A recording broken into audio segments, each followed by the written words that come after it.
Sanibona, ngaphambi singene kwivideo namuhla, ngithi angithathe lethuba ngibonge i-support nothando nesikhombise lona lingaphezu kokucabanga kwethu. Siyacela niqhubeke nisupporte njalo ngokubuka amavideo ethu, ungakhohlwa ukukhomenta, ushare, ulike. Siyafisa ukuzwa umbono wakho. Sicela ke singene kwivideo namuhla.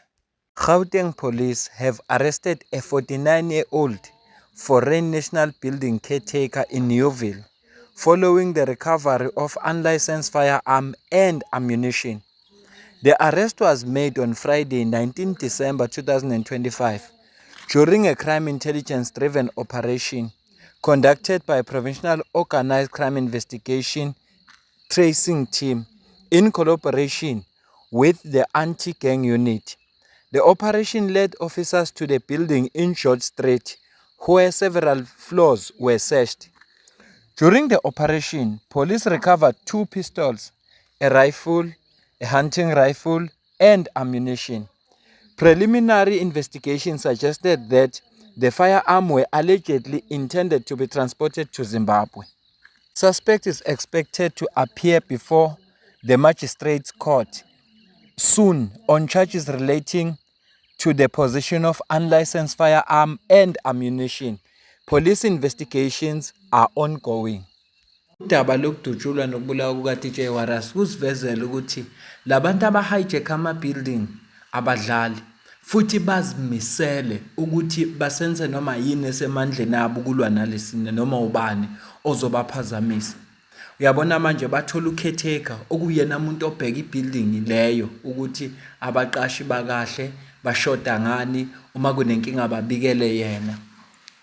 Utholakala ney'nhlamvu kade uzibuka ku-screen sakho ey'ningi, ama-rifle nama-pistol ngoba bahlezi belindele impi.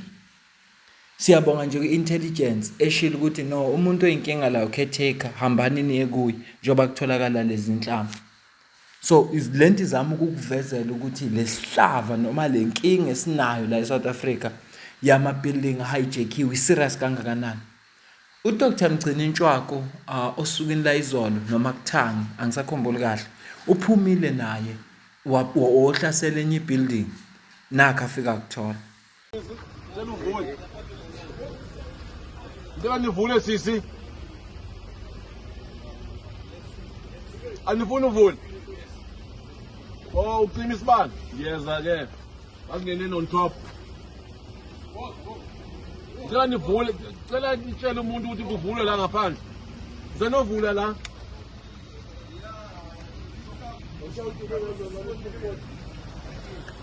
Vula baba. Well, it would appear to me that it was a warehouse of some sort, but look at how it has been altered inside here. You've got rooms here, so there has been a building that has been constructed inside this building, which is I would assume a double-story building. It may have been a warehouse of some sort, but now it's no longer like that. It's been taken over. It's been divided. You've got a number of rooms here that have been constructed. You can tell that some people are renting here, but it's just now a structure within a structure. It may have been, or it used to be, an open space of some sort, but it's no longer an open space now. It's been divided into a number of sections. I've counted more than 10 rooms here that have been built inside this. I'm sure there are more as we are going just across this building to try and show you the setup and design. So initially and originally, it may have been built as a business premise, because where we are in Marshalltown, a number of buildings here are business premises, not just for residential area, but they were designed as business premises. However, since they've been taken over and they've been hijacked, now they are illegally occupied, but also you can see how they've been divided in terms of rooms here. So people are making a kill in terms of rental. People are those who pay rent. You can tell that those who collect that money, they are making a fortune, because these rooms here, as that gentleman by the name of Rasta was telling me, that he pays about 1.5, even though he does not live here, he comes to work. There are others who pay just for renting, as they use this as a residential area. Lokhu nje kukodwa kuyakhombisa ukuthi le nkinga yama-building hijackiwe ijule kangakanani. uma abantu bekwazi ukukhanda i-building within the building. I-building lena was meant for i-business, akhandwa njengama-warehouse, akhanda abane-space, bahijacka leyo ndawo, bafike bakwazi ukuyehlukanisa, bafaka ama-room, njengoba kuthiwa ubulubhuti uthi ubala u-10 ama-room, ba-collect ima 1.5 every month. Labantu laba banamanzi la, ngiyazi ukuthi njengoba i-hijackile i-building, la manzi abawatholanga ngokomthetho, usho ukuthi bawebile, banogesi, bawebile nawo. So isimo nje lesi esiphila phansi kwaso. So lento iyakukhombisa ukuthi inkinga ekubhekene nayo makuza kulolu daba lwama-hijack buildings ijule kakhulu. Futhi labantu uma ucabanga kahle wena njenguwe awubala ama-room awu-10 bese uthi umuntu oyi-1 abhatale 1.5, 3,000 mabe u-2, 6,000 mabe u-4, 7.5 masebe u-5, mabe u-10 is 15,000. Ushuthi lo muntu angakiyeka nje kuthiwa i-building wena uzoyithatha back. Ingakho belwa lo muntu if ekwazi ukwenza 15,000.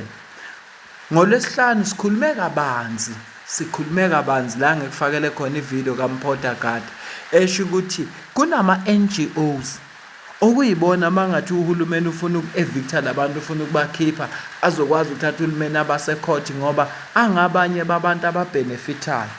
Lolu daba lwama-hijack buildings lithinta ngisho osopolitiki, lithinta ngisho abantu abakhulu. Kodwa lu daba olu-serious ngoba ziningi izinto ezingalungile ezenzeka khona. Ngicabanga ukuthi sekuyisikhathi lapho khona uhulumeni wethu fanele lolu daba lisukumele. Unawo ama-resources, uhulumeni unalo ilungelo lokuphaka impi ayibhekise kumuntu, unalo ilungelo.